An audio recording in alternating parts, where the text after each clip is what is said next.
ये हूँ सरकार गोटे धर्म को आखिठार मारिवार कथा। महानदी हूँ ओडिशार जीवन रेखा। आज अणमौसुमी समय महानदी सुखीगला। तलमुंडे ओडिशार तलमुंडे जिला गुड़िक महानदीर तलमुंडे जिला गुड़िक बर्तमान पानीर अभाव देखा देछि। छत्तीसगढ़ जो मनमानी आज महानदी शुष्क हो जाइए। परिस्थिति ओडिशावासी आशा करथिले जे डबल इंजिन सरकार नुहे ट्रिपल इंजिन सरकार।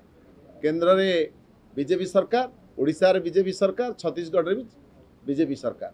ट्रिपल इंजिन सरकार रे महानदीर विवादर स्थायी समाधान हम। किंतु आज विधानसभा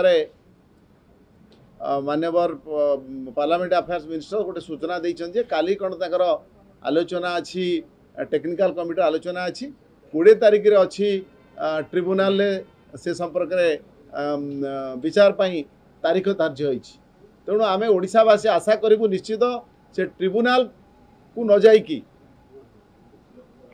जेहेतु ट्रिपल इंजिन सरकार अच्छी छत्तीसगढ़ सरकार सहित आम ओडिशा सरकार आलोचना करिकी विवादर समाधान करंतु, ओडिशावासी के न्याय दिंतु। महानदी रे अणमौसुमी समय पानी आसबार सुजोग सृष्टि हो ये दाबी हूँ ओडिशावासी। तेणु आमको आउ न भूतईकी ओडिशावासी को महानदी रे पानी छाड़ा आम दाबी करूँ। निश्चित भाव में जो ट्रिब्यूनाल को आम कहीं जाइलु, केंद्र सरकार जितेबाला छत्तीसगढ़ सपक्ष निष्पत्ति नेले एवं जितेबाला छत्तीसगढ़ उपर मुंडे महानदीर उपर मुंडे से मनमानी करिकी आमर बैरेज करिकी आम पानी को अटकैले। आम केंद्र सरकार पाखे गुहारी कले भी आमर कर्णपात कले नहीं। आम बाध्य होइकी ट्रिब्यूनाल को जाइलु।